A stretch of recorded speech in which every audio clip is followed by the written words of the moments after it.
بسم اللہ الرحمن الرحیم لقد جاءكم رسول من انفسكم عزيز عليه ما عنتم حريص عليكم بالمؤمنين رؤوف رحيم.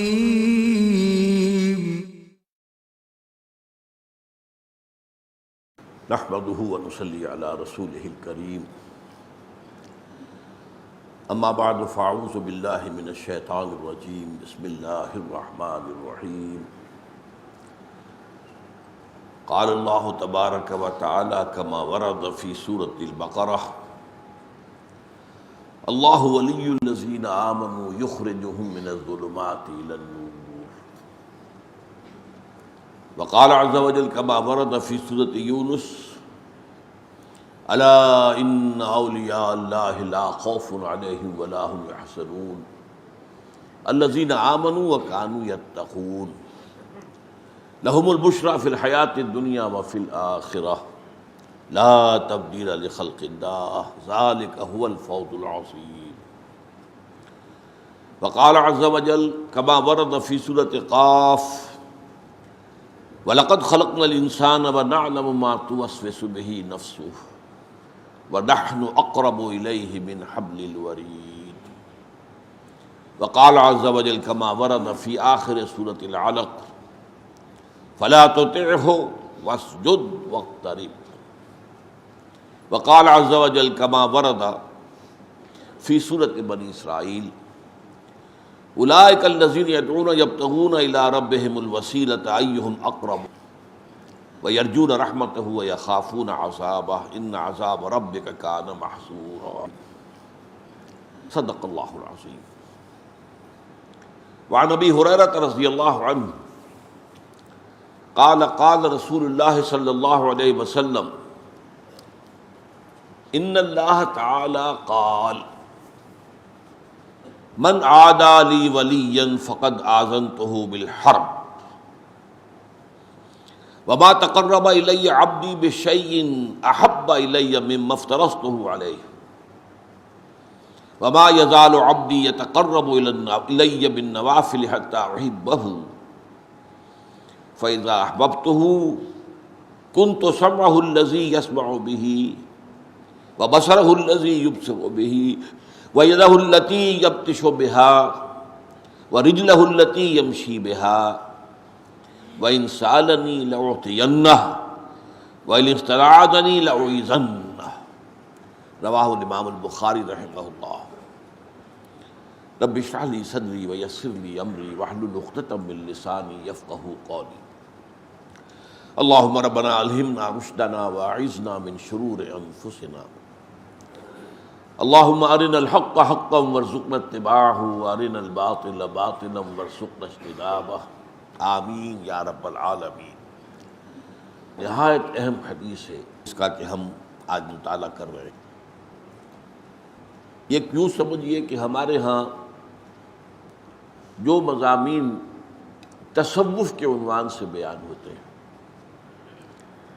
ان کا ایک بہترین بیان حدیث نبوی بلکہ حدیث بھی قدسی اس کے حوالے سے اس حدیث میں موجود ہے. اگرچہ ہمارے ہاں قرآن اور حدیث میں تصوف کا لفظ نہیں آیا. یہ ایک بات کی اصطلاح ہے جس کے بارے میں یقین کے ساتھ یہ بھی معلوم نہیں ہے کہ اس کا اوریجن کیا ہے. زیادہ تر لوگوں کا خیال یہ ہے کہ یہ صوف سے بنا ہے، کہ ابتدائی جو صوفی تھے تابعین کے زمانے کے وہ اونی کپڑا پہنا کرتے تھے اور کوئی بنیان کا تو سوال ہی نہیں، تاکہ وہ اون جو ہے ان کے جسم کو تکلیف پہنچاتی رہے. ظاہر بات ہے کہ وہ کوئی جسم کے لیے کوئی وہ اس طرح کی چیز نہیں ہوتی بلکہ وہ تو کاٹتی رہتی ہے جسم، اس لیے وہ اونی لباس پہنتے تھے. صوف سے صوفی بن گیا، اس سے تصوف بن گیا. بہرحال مختلف رائے اور بھی ہیں، وہ میں اس وقت تفصیل میں نہیں جا سکتا. قرآن مجید میں اس کے لیے، حدیث میں اس کے لیے لفظ احسان ہے، اور یہ ہم پوری تفصیل سے حدیث جبرائیل کے مطالعے میں دیکھ چکے ہیں۔ اسلام، ایمان، احسان۔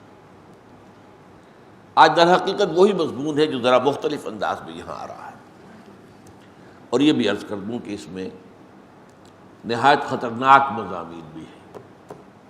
خطرناک اس اعتبار سے کہ بہت باریک ہیں اور ان کے ضمن میں گمراہی میں مبتلا ہونے کا امکان موجود ہے۔ اس پہلو سے بہت ہی محتاط رہ کر بات کرنی پڑے گی۔ اس میں سب سے پہلے اس کا جو دو حصے ہیں اس کے، ان میں سے پہلا حصہ جو ہے مختصر ہے۔ حضرت ابو ہریرہ روایت کرتے ہیں حضور سے صلی اللہ علیہ وسلم، اور حضور نے فرمایا کہ اللہ تعالیٰ نے کہا ہے، حدیث قدسی کئی دفعہ بیان کر چکا ہوں۔ کیا کہا ہے؟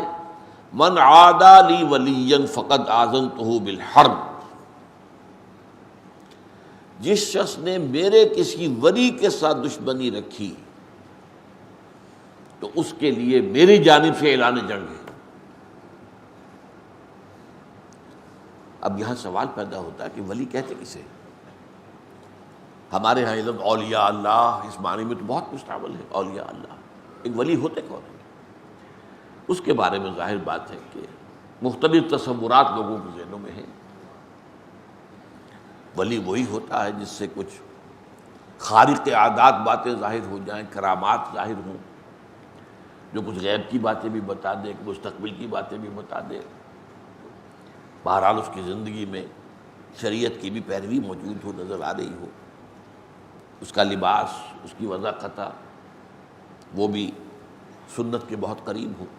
یہ تصورات ہمارے ذہنوں میں ہیں، ٹھیک ہے، لیکن سب سے پہلے گہرائی میں سمجھیے ولی ہوتا کون؟ اور اس سے بھی پہلے یہ کہ یہ جو ولایت کا رشتہ ہے یہ یک طرفہ نہیں ہے۔ اللہ اہل ایمان کا ولی ہے اور اہل ایمان اللہ کے ولی ہے۔ یہ دو طرفہ معاملہ ہے۔ اللہ اہل ایمان سے محبت کرتا ہے اور اہل ایمان اللہ سے محبت کرتا ہے، دو طرفہ معاملہ ہے۔ تو ولی کو سمجھنے کے لیے میں نے جو آپ کو دو آیتیں سنائی ہیں، ایک سورہ بقرہ میں آیت الکرسی کے فوراً بعد جو آیت آئی ہے، اللہ ولی الذین آمنوا یخرجہم من الظلمات الی النور، اللہ تعالیٰ اہل ایمان کا ولی ہے، دوست ہے، ساتھی ہے، مددگار ہے، پشت پناہ ہے۔ یہ سارے الفاظ جمع کر لیں آپ تو لفظ ولی بنے گا۔ اللہ ولی الذین آمنوا، اللہ ولی ہے اہل ایمان کا، اور اس کا ظہور کیا ہوتا ہے؟ یخرجہم من الظلمات الی النور، وہ نکالتا رہتا ہے اہل ایمان کو تاریکیوں سے نور کی طرف۔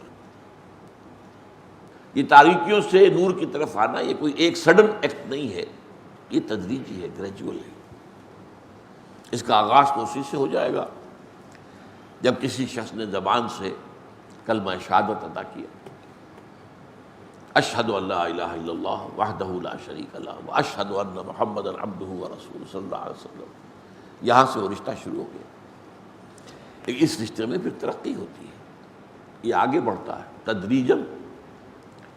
اسی طریقے سے وہ ایک ظلمت میں سے نکل کر تو نور میں آ گیا، کفر سے، شرک سے، لیکن پھر اس کے بعد ابھی تو اور بہت سے پردے ہیں جنہیں چاک کرنا ہوگا، جن میں سے نکلنا ہوگا، اور اس نور کے اندر اضافہ ہوگا، جیسا کہ سورہ تحریم میں فرمایا ہے کہ قیامت کے دن جو اہل ایمان ہوں گے ان کا نور ان کے آگے اور داہنی طرف بہتا ہو، جو دوڑتا ہوگا، اور وہ کہیں گے ربنا اتمم لنا نورنا واغفر لنا انک علی کل شیء قدیر، پروردگار ہمارے لیے ہمارے اس نور کو کامل فرما دے۔ اس کی وجہ کیا ہے کہ دنیا میں ایمان میں سب برابر نہیں تھے، ایک ایمان ابو بکر صدیق کا تھا، ایک عام صحابی کا تھا، ایک ہم میں سے کسی کا، زمین و آسمان کا فرق ہو جائے گا۔ اسی ریشیو پروپورشن سے نور ملے گا میدان حشر میں، جبکہ کہیں نور نہیں ہوگا، اندھیرا ہوگا، گھپ اندھیرا، اور پل صراط پر سے گزرنا ہے جس کے نیچے جہنم ہے۔ ذرا ٹھوکر کھائی اور گئے اور گر گئے۔ اس کا نقشہ جو ہے سورہ حدید میں کھینچا گیا ہے کہ اہل ایمان تو گزر جائیں گے ان کے پاس نور ہوگا سامنے بھی اور داہنی طرف بھی. سامنے نور ایمان کا ہوگا، داہنی طرف اعمال صالحہ کا. منافقوں کے پاس ہوگا نہیں. دنیا میں وہ ان کے ساتھ تھے، کوئی نور نہیں ہوگا. اور وہ اہل ایمان سے کہیں گے انظرونا نقتبس من نورکم، بھائی ذرا آرام سے ٹھہر کر چلو، تمہاری روشنی سے ہم بھی فائدہ اٹھا لیں، ہمارے پاس تو نہیں.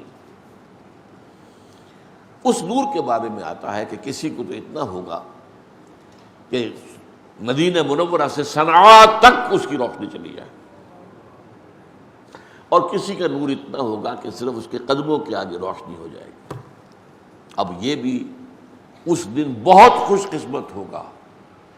گویا کہ جنگل میں چلتے ہوئے کسی کے ہاتھ میں ٹارچ تو ہے نا، وہ بہت دور تو روشنی نہیں جا سکتی، نہیں قدموں کے آگے تو پتہ ہے نا کوئی گڑھا ہے یا نہیں ہے، کوئی سانپ تو نہیں بیٹھا، یہ تو نظر آ جائے گا. تو اس کا دوسرا پہلو جو ہے بیان کیا گیا، جن کے پاس کم نور ہوگا وہ اس پر اللہ سے دعا کریں گے کہ پروردگار ربنا اتمم لنا نورنا واغفر لنا، ہمارے کچھ گناہوں کی وجہ سے ہمارا نور مدھم ہے، تو ہمیں بخش دے، مغفرت فرما دے اور ہمارے نور کی تکمیل کر دے. تو اللہ ولی الذین آمنوا یخرجہم من الظلمات الی النور. اب اس کا دوسرا رخ آ رہا ہے. یہ سورہ یونس کی آیت ہے جو بہت عام وعظوں میں، تقریروں میں، عوامی جلسوں میں بہت پڑھی جاتی ہے. الا ان اولیاء اللہ لا خوف علیہم ولا هم یحزنون الذین آمنوا وکانوا یتقون لهم البشرى فی الحیاۃ الدنیا والآخرہ لا تبدیل لخلق اللہ ذالک هو الفوز العظیم. آگاہ ہو جاؤ، اللہ کے اولیاء، اللہ کے ولی جو ہیں ان کے لیے کوئی خوف نہیں ہے، نہ کوئی حزن ہے. لہم البشریٰ فی الحیات الدنیا الذین آمنوا وکانوا یتقون. اور یہ کون ہے؟ جو ایمان لائے اور پھر تقوی کی روش پر گامزن رہے. لہم البشریٰ فی الحیات الدنیا والآخرہ، ان کے لیے بشارتیں ہیں دنیا کی زندگی میں بھی اور آخرت میں بھی. لا تبدیل لخلق اللہ، یہ اللہ تعالیٰ کی تقدیر ہے، اس کی خلق کی ہے اسی اصول پر. ذالک هو الفوز العظیم. اور یہ مقام جس کو حاصل ہو گیا تو یہ بہت بڑی کامیابی.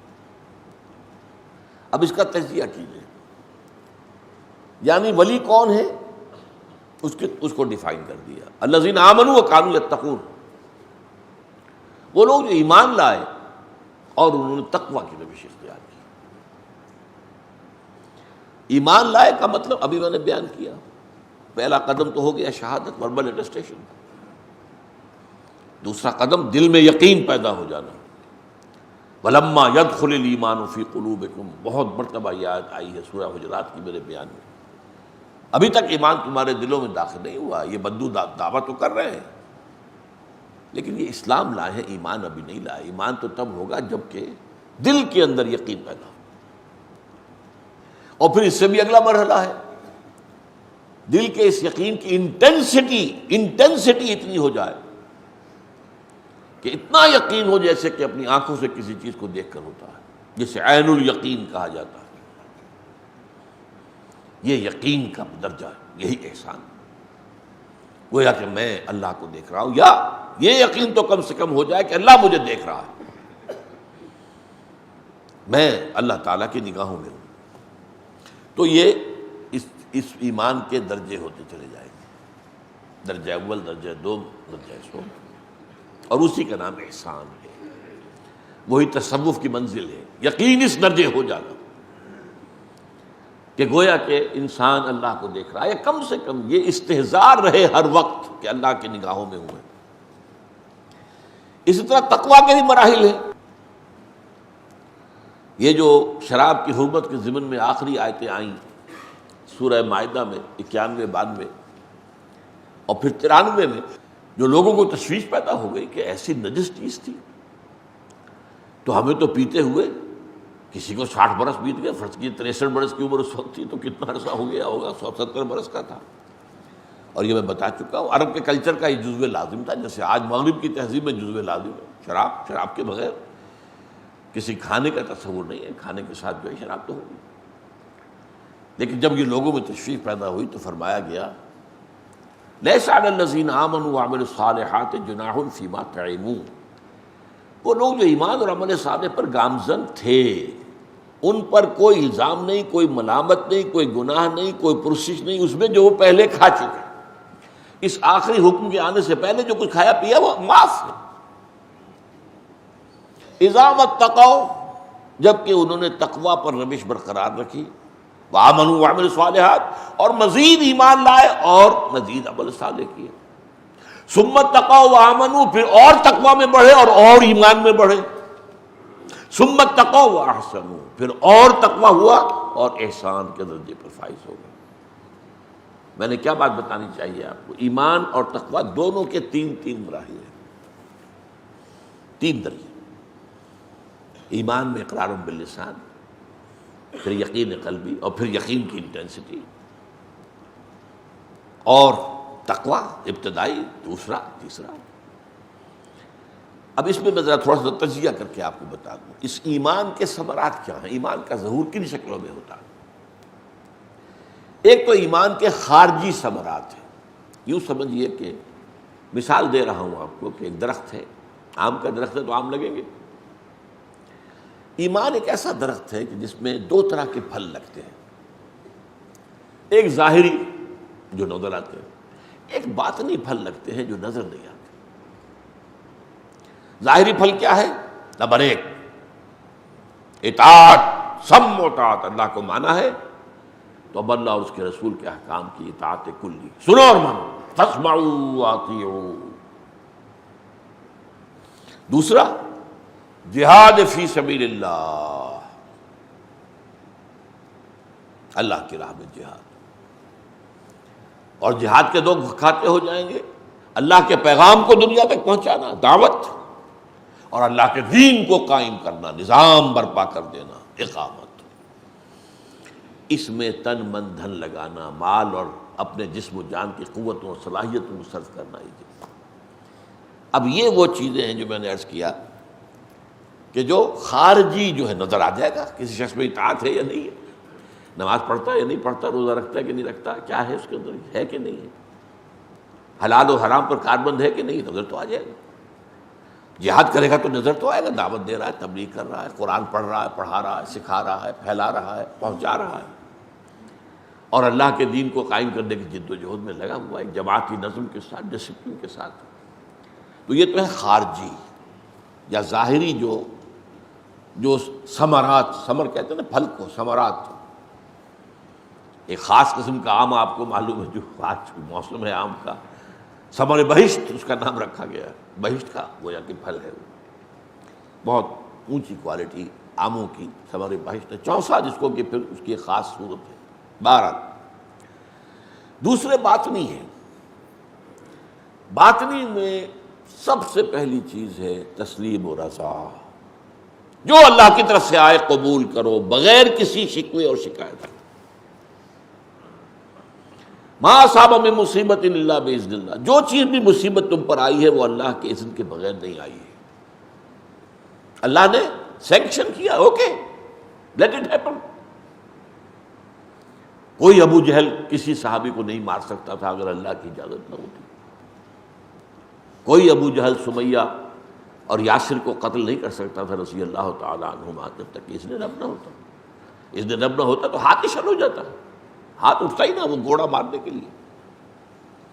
اب جو اللہ کی طرف سے آئے اسے من جانب اللہ سمجھ کر صبر و استقامت اور ہر اللہ کی تقدیر پر راضی رہنا، راضی برضا۔ اس کے بڑے اونچے اونچے مقامات ہیں، وہ اس وقت بیان کرنے کا موقع نہیں۔ رضائے حق پہ راضی رہے، یہ حرف آرزو کیسا یوں ہو جائے، ارے تم کون ہوتے ہو، تم اللہ کو سجیسٹ کرنا چاہ رہے ہو کچھ، ہو رہی ہو۔ رضائے حق پہ راضی رہے، یہ حرف آرزو کیسا، خدا خالق، خدا مالک، خدا کا حکم، تو کیسا، ہو رہی ہو۔ یہ بڑا عارفانہ شعر ہے اکبر الآبادی کا، اگرچہ وہ مشہور تو ہے مزاحیہ شاعری کے لیے، لیکن ان کے بہت صوفیانہ اشعار بھی ہیں۔ رضائے حق پہ راضی رہے، یہ حرف آرزو کیسا، خدا خالق، خدا مالک، خدا کا حکم تو کیسا۔ تو یہ رضائے رب، راضی برضائے رب، تسلیم و رضا. ہم بھی تسلیم کی خو ڈالیں گے، بے نیازی تیری عادت ہی صحیح ہے. اللہ ٹھیک ہے، سر تسلیم خم ہے، جو مزاج یار میں آئے ہم حاضر ہیں، جو تیرا جو بھی فیصلہ ہے دل سے قبول ہے.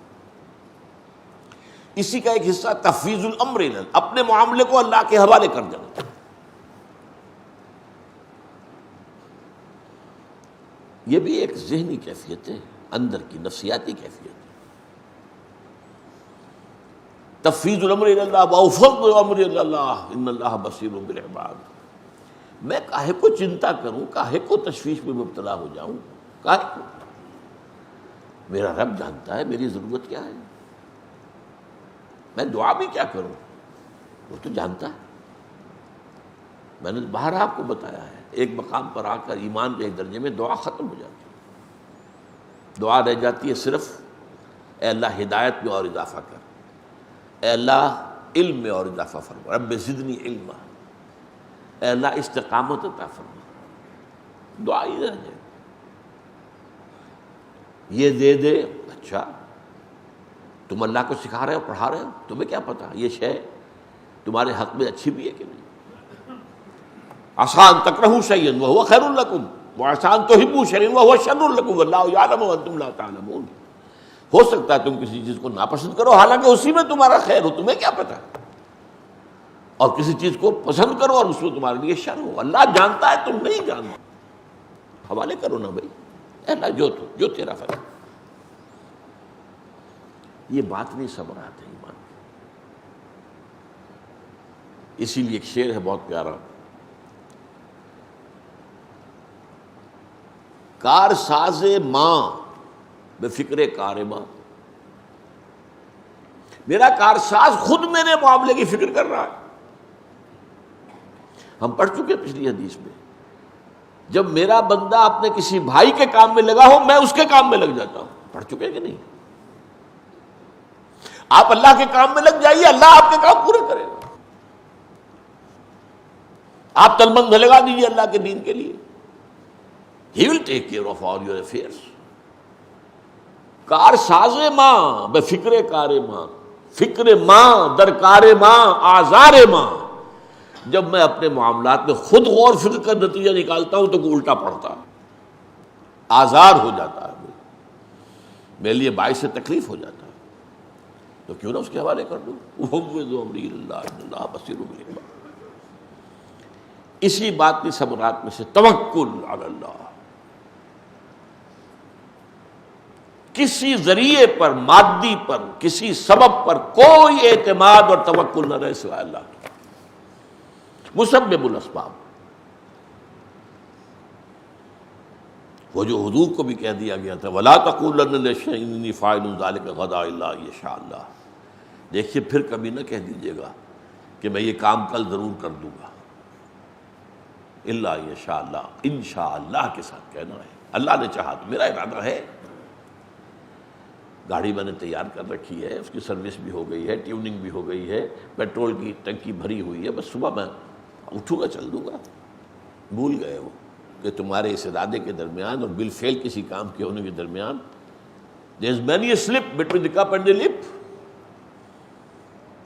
حضور سے یہی ہوا تھا نا کہ یہودیوں کے سکھانے پر 3 سوال کیے مکے والوں نے. ان کا جواب حضور نے فرمایا کل دے دوں گا. روزانہ تو آتے ہیں جبرائیل، پوچھ لوں گا دے دوں گا. وہ نہیں آئے. اب تالیاں پٹ رہی ہیں، بس رہ گئے، سارے دعوے ختم ہو گئے. کہاں ہے جواب؟ غالباً 3 دن کے بعد جبرائیل آئے اور جوابات لے کر آئے. لیکن ساتھ یہ آیت بھی آ گئی وَلَا تَقُولَنَّ لِشَيْءٍ إِنِّي فَاعِلٌ ذَلِكَ غَدًا. آئندہ کبھی نہ کہیے گا کسی چیز کے لیے کہ یہ میں کل ضرور کر دوں گا. الا یشاء اللہ. تو اعتماد اور بھروسہ نہ اپنی قوت و صلاحیت و ذہانت و فطانت پر ہو، نہ مادی اسباب و وسائل پر ہو. اس کے یہ معنی نہیں ہے کہ مادی وسائل و ذرائع جو استعمال کرو بھرپور طور پر. علاج کراؤ، سنت ہے، لیکن یہ نہ سمجھو اس علاج سے شفا ہوگی. شفا اللہ دے گا. مجھے تو یاد ہے اپنے بچپن کے، اب تو ہمارا حال بدل گیا بہت. کلچر تبدیل ہو چکا ہے. بڑی بوڑھی عورتیں جو ہیں وہ بچوں کو دوائی پلاتی تھیں تو کہتی کیا تھی؟ اللہ شافی، اللہ کافی. شافی تو اللہ ہے، وہ کافی ہے. یہ تو سنت ہے، علاج کرو ٹھیک ہے. اب اس میں اس حد تک ہو جانا، ایسے درپے ہو جانا علاج کے، لاکھوں کا روپے خرچ کر کے انگلستان جا رہے ہیں، لاکھوں کا روپے خرچ کر کے. ان کی مارکیٹ بڑھ رہی ہے، ان کا دھندا چل رہا. یہ نہیں، اور اس کے لیے اپنا جو ہے سب کچھ بیچ باچ دیا، یہ کر دیا وہ کر دیا. نہیں، جس حد تک آپ کے پاس مناسب ہے، جو ذرائع ہیں، علاج کرائیے. لیکن شفا تو اللہ کے ہاتھ میں. اللہ شافی، اللہ کافی. اسی میں اب 3 چیزیں اور شامل کر دیجیے. محبت، والذین آمنوا اشد حبا للہ، شدید ترین محبت اللہ کے ساتھ. اور پھر اس میں بریکٹ کیا گیا رسول کو. قل ان کان آباؤکم وابناؤکم واخوانکم وازواجکم وعشیرتکم واموالکم التی، جو تم نے مال جمع کیے ہیں، اور تمہارے مکانات، تمہارے باپ، تمہارے بیٹے، تمہارے بھائی، تمہارے رشتہ دار، تمہاری بیویاں یا شوہر، وَمَالَكُمُ الَّذِي اقْتَرَفْتُمُوهَا، جنہیں تم نے جمع کیا ہے، وَمَسَاكِنُ تَرْضَوْنَهَا، اور وہ گھر، وَتِجَارَةٌ تَخْشَوْنَ كَسَادَهَا، اور وہ تجارت جس کا کہ کساد کا اندیشہ رہتا ہے تمہیں، بندہ نہ ہو جائے. اور وہ محل جو تم نے تعمیر کیے بڑے پسند ہیں تمہیں. اگر یہ چیزیں محبوب تر ہیں اللہ سے اور اس کے رسول سے اور اس کی راہ میں جہاد کرنے سے، فَتَرَبَّصُوا حَتَّىٰ يَأْتِيَ اللَّهُ بِأَمْرِهِ، تو جاؤ دفع ہو جاؤ، بیٹھو انتظار کرو، اللہ اپنا فیصلہ سنا دے گا. تو محبت اللہ کی شدید ترین، اور اس محبت میں پھر اللہ کے رسول کی محبت اور اللہ کے لیے جہاد کی محبت. یہ محبت جو ہے وہ صرف حمد کے ترانوں میں اور نعت کے لہک لہک کے پڑھنے میں نہیں ہے. اس محبت کے ساتھ دوسرا پہلو ہوتا ہے حمیت، اللہ کی حمیت، اللہ کا دین اور پامال ہے، اور میں اپنے دھندوں میں لگا ہوا ہوں، اپنا کاروبار، اپنا دھندا، اپنی ملازمت، اپنا پروفیشن. ایکسلنس ہو رہی ہے پروفیشن کے اندر. خدا کے بندے اللہ کے دین کو دیکھ، وہ پامال ہے. حمیت کہاں گئی؟ حمیت نام تھا جس کا، گئی تیمور کے گھر سے گئی. اسی میں وہ حدیث آتی ہے، اور اللہ عز و جل الی جبرائیل علیہ الصلوۃ والسلام ان اقلب مدینہ کذا و کذا باہلھا. اللہ نے وحی سے حکم دیا جبرائیل کو، فلاں اور فلاں بستیوں کو الٹ دو ان کے رہنے والوں سمیت. قال فقال، حضور فرماتے اس پر حضرت جبرائیل نے عرض کیا، ان فیہا عبدک فلانا لم یعصک طرفۃ عین، اللہ اس میں تو تیرا وہ بندہ بھی ہے جس نے پلک جھپکنے جتنی دیر بھی تیری معصیت میں بسر نہیں کی. اس کے تقوی اور زہد کا آپ اندازہ کیجیے. گواہی دینے والا جبرائیل ہے، کوئی کرائے کا وکیل نہیں ہے یا کرائے کا گواہ نہیں ہے.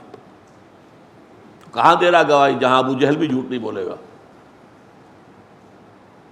لیکن فرمایا قال فقال اقلبها علیہ وعلیہ، الٹ دو اس بستی کو، پہلے اس پر پھر دوسروں پر. فإن وجهه لم يتبع في ساعة قط، اس کے چہرے کا رنگ کبھی میری حمیت اور غیرت کی وجہ سے بدلا نہیں. میرے احکام کی دھجیاں بکھرتی رہیں، میرے حدود پامال ہوتے رہے، اور یہ اللہ اللہ اللہ، اپنا مراقبہ، اپنا چلہ، اپنے اذکار انہی میں لگا.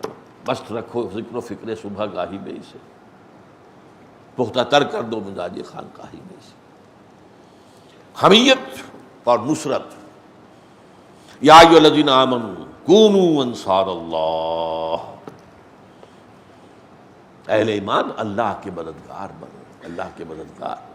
اللہ ضعیف نہیں ہے، القوی ہے. تمہارا امتحان ہے کہ اس کا دین جو پامال ہے اسے کھڑا کرنے کے لیے تن من دھن لگاتے ہو یا نہیں لگاتے. بس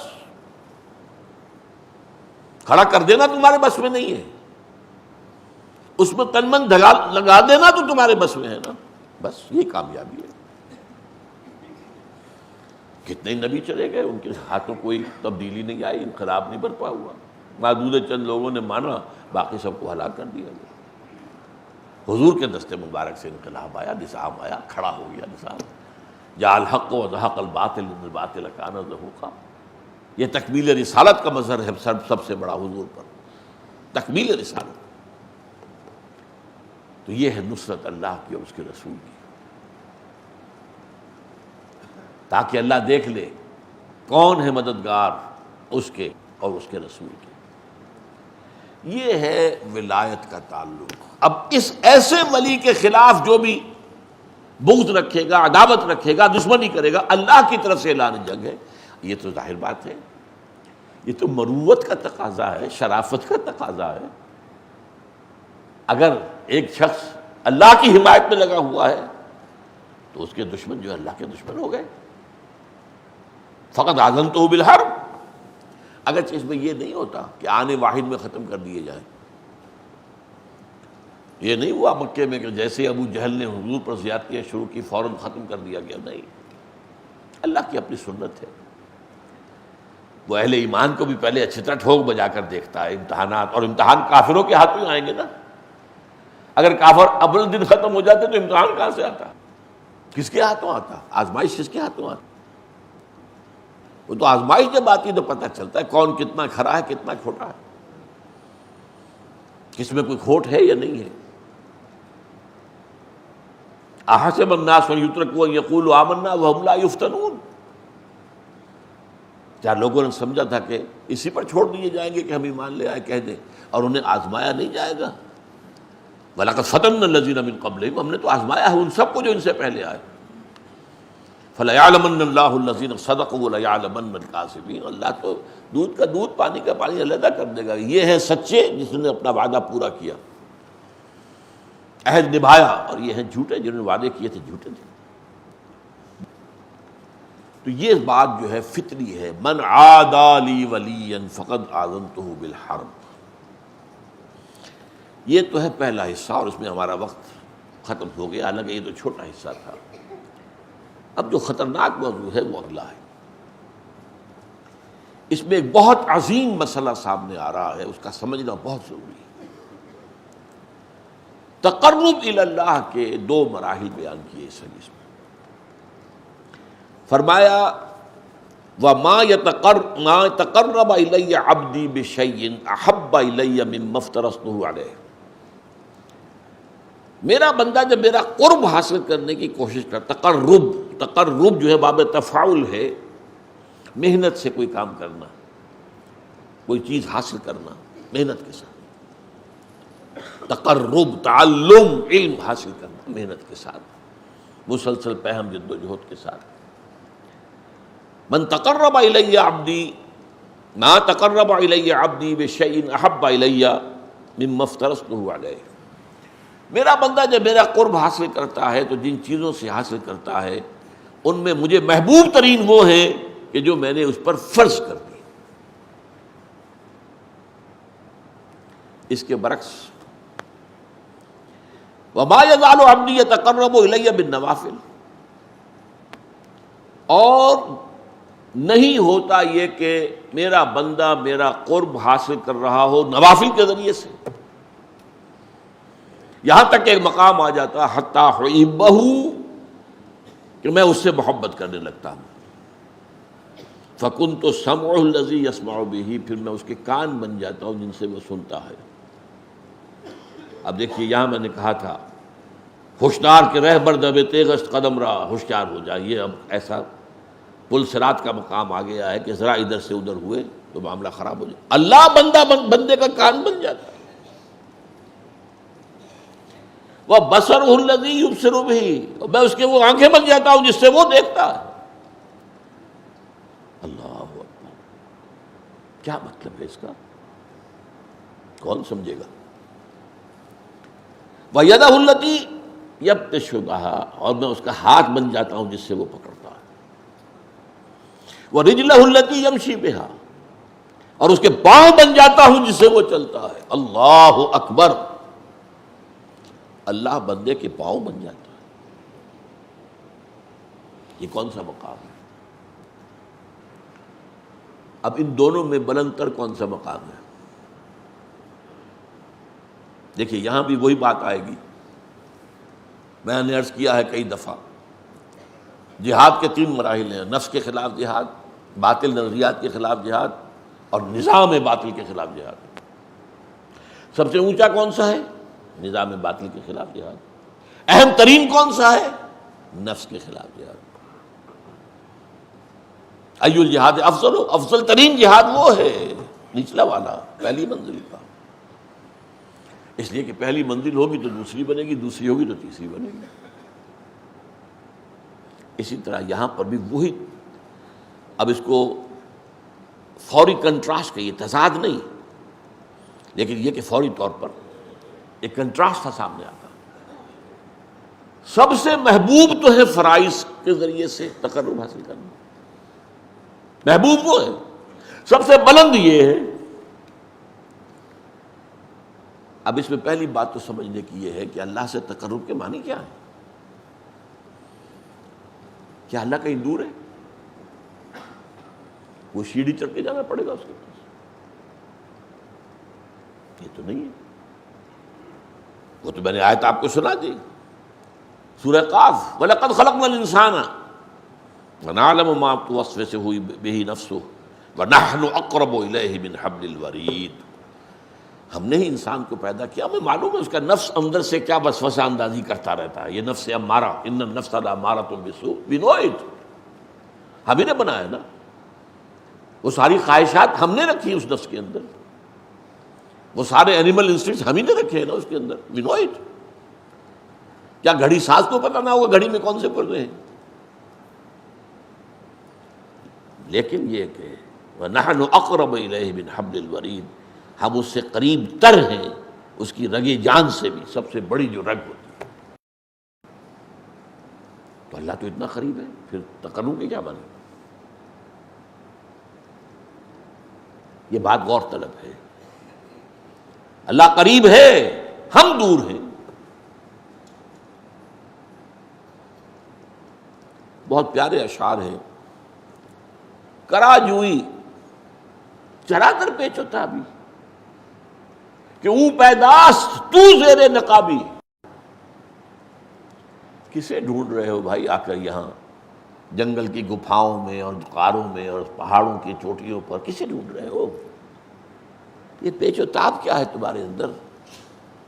یہ فلسفہ اور یہ عقل اور اس کے گھوڑے دوڑا رہے ہیں ذات و صفات باری تعالیٰ کے بارے میں، یہ پیچ و تاب۔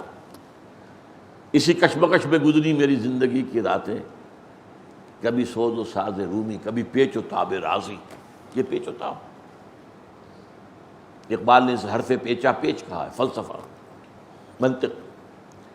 کرا جوئی چرا در پیچ و تابی، کرا کہرا چرا چہرا، یہ فارسی میں اس طرح شعری ضرورت کے تحت یوں بنتے ہیں الفاظ کہ تو پیدا، کہ او پیداست تو زیر نقاب، وہ تو سامنے ہے، ظاہر ہے، پردہ تو تمہاری آنکھ پہ پڑا ہوا ہے، زیر نقاب تو تم ہو۔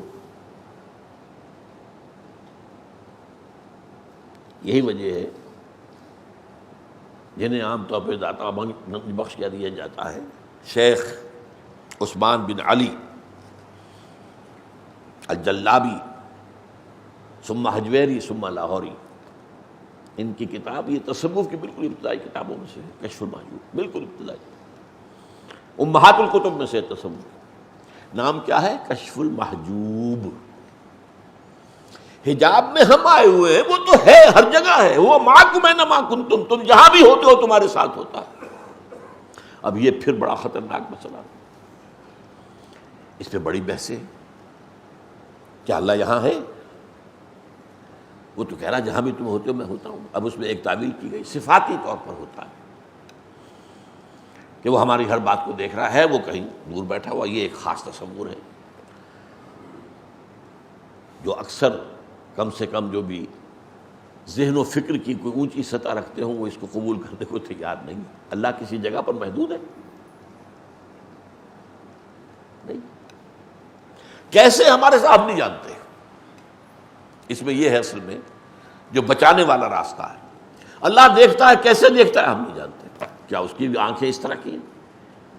کیا اسے بھی دیکھنے کے لیے روشنی کی ضرورت ہوتی ہے؟ بہت سے جانور ہمیں معلوم ہے جو بغیر روشنی کے دیکھتے ہیں، اللہ کیسے دیکھتا ہم نہیں جانتے۔ وہ سنتا ہے، یہ جانتے ہیں ہم، کیسے سنتا ہم نہیں جانتے، وہ ہمارے ساتھ ہے، اس میں کوئی شک نہیں، کیسے ہے یہ ہم نہیں جانتے۔ اس کیسے کی کھود کرید میں جب پڑے تو وحدت الوجود نکل آیا، وحدت الشہود نکل آیا، وہ فلسفے بڑے بڑے نکل آئے، وہ عقل و خرد کی بڑی اونچی منزلوں پر جا کر آدمی کی کچھ سمجھ میں تو آ سکتے ہیں، ورنہ اسی میں کفر ہے، اس کا ہر چیز اللہ ہے، اس کا مطلب ہے، اس میں سے وہی پھر ہماؤس نکل آیا۔ یہ سارے فلسفے انسانوں نے اسی سوچ میں تو نکالے ہیں۔ لیکن یہ کہ میں نے کہا تھا نا کہ ہوشدار کے رہبر دب تیغست قدم راہ، تو اس اعتبار سے تقرب کا مفہوم کیا ہے کہ اللہ کی طرف باطنی طور پر بڑھنا، اور بڑھنے کے لیے کہیں دور جانے کی ضرورت نہیں ہے، اپنے ہی اندر۔ وہ جو میں نے بارہا آپ کو سنایا ہے شعر عبد القادر بیدل کا، ستم است گر ہوست کشد کے بسیر سر و تھمن درا، تو اونچا کم نہ دمی دئی درے دل کشا بچمن درا۔ بڑے ستم کی بات ہے کہ تمہاری خواہش نفس تمہیں کہے چلو بھائی ذرا باغ میں جا کے دیکھو، سر و سمن کی سیر کرو، دیکھو کیسے اچھے اچھے پھول ہیں، کیسا سبزہ ہے۔ ارے تم خود گنچے سے کم دمکتے ہوئے نہیں ہو، تم تو اللہ کی تخلیق کا کلائمیکس ہو۔ ذرا کبھی اپنے دل کے دروازے کھولو، اندر کا جو باغ ہے کبھی اس میں داخل ہو کر سیر کرو، کہ اپنے من میں ڈوب کر پا جا سراغ زندگی۔ تو وہ تو ہے، وہ کہیں دور نہیں ہے، تم جو ہے اس کی طرف متوجہ نہیں ہو، تمہاری ساری توجہ جو ہے دنیا کی طرف ہے، تمہاری ساری بھاگ دوڑ دنیا کے لیے، تمہاری ساری سوچ بچار دنیا کے لیے، تم اس کی طرف متوجہ نہیں ہوتے۔ ہم تو مائل بکرم ہیں، کوئی سائل ہی نہیں، راہ دکھلائیں کسے رہنم منزل ہی نہیں۔ یہ جو حدیث میں آتا ہے کہ رات کے آخری حصے میں اللہ سمائے دنیا تک اتر آتا ہے، کیسے اتر آتا ہے یہ ہم نہیں جانتے۔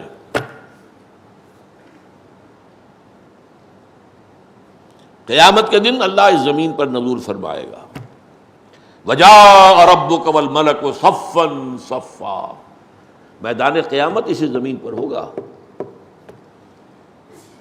قصہ زمین برسر زمین طے ہوں گے، اللہ آئے گا، وَيَحْمِلُ عَرْشَ رَبِّكَ يَوْمَئِذٍ ثَمَانِيَةٌ، 8 فرشتے اللہ کے عرش کو تھامے ہوئے ہوں گے اور وہ نزول فرمائے گا، پھر وہ عدالت خدا بندی لگے گی، حساب کتاب ہوگا، کیسے ہم نہیں جانتے۔ اس اعتبار سے تم اصل میں اپنے باطن میں جھانکو، باطن میں کیا ہے، اب وہ بات جڑ جائے گی، وہ جو شروع کی بات تھی، دل کی گہرائیوں میں روح ہے، اور روح اس کا تعلق اللہ کی ذات کے ساتھ ہے۔ روح کی طرف توجہ نہیں تمہاری، تمہارا سارا توجہ ہے وہ جسد مادی کی طرف ہے، اس کے تقاضوں کی طرف ہے، اس کی ضروریات کی طرف ہے، اسی میں مصروف ہے۔ روح کی طرف متوجہ ہو کر انسان تقرب حاصل کرتا ہے کہ او پیداست تو زیر نقابی، هو الاول والآخر والظاہر والباطن، سب سے ظاہر ہستی تو اسی کی ہے، ہاں سب سے مخفی بھی وہی ہے، اس کی ذات کی کنہ تک کوئی نہیں پہنچ سکتا، وہ کیسے دیکھتا ہے تم نہیں جان سکتے، اس کا ہاتھ ہے ید اللہ، لیکن اپنے ہاتھ پر قیاس نہ کر بیٹھنا، اس کی کوئی تجلی ہے جسے کہا گیا ہے کہ اس کی ران کھولی جائے گی، یوم یکشف عن ساق، اس کو کیا ہو اسی اور پتہ چلے گا۔ آج ہم یہاں اس میں بحث کریں گے تو ہم گمراہی میں مبتلا ہو جائیں گے، یہ متشابہات میں سے۔ تو یہ ایک حد تک تو میری بات اس موضوع پر، اب کیونکہ وقت ختم ہو گیا، میں سبق کر رہا ہوں کہ قرب سے معاملہ قرب مکانی نہیں ہے، یہ قرب معنوی ہے۔ وہ آیت میں نے شروع میں پڑھی تھی، دوبارہ چونکہ دہرا رہا ہوں تو اس کا ایک سجدہ جو کر لیجئے گا بعد میں، کَلَّا لَا تُطِعْهُ وَاسْجُدْ وَاقْتَرِبْ، اے نبی یہ ابو جہل وغیرہ کی باتیں آپ نہ مانیے، توجہ نہ دیجیے، دفع کیجیے ان کو، آپ تو سجدہ کیجیے اور قریب ہو جائیے۔ اور حدیث میں آتا ہے اقرب ما یکون العبد الی اللہ فی السجود، قریب ترین جو ہوتا ہے بندہ اللہ سے وہ سجدے میں ہوتا ہے، اگر واقعتاً معنن سجدہ کر رہا ہو۔ ایک سجدہ وہ ہے کہ جسم تو جھک گیا ہے اور نفس امارہ کھڑا ہے جو کا تو شیطان لعین کی طرح میں سجدہ نہیں کروں گا، تم جاؤ کرو۔ یہ تمہارے اعضاء و جوارح کا سجدہ ہے، دل کا سجدہ نہیں۔ لیکن جب پوری ہستی کے ساتھ اللہ کے سامنے سجدہ کرو گے تو یہ قریب ترین ہوگا اللہ کے ساتھ معاملہ۔ فصلی اللہ تعالی علی خیر خلقہ محمد وبارک وسلم تسلیما کثیرا کثیرا۔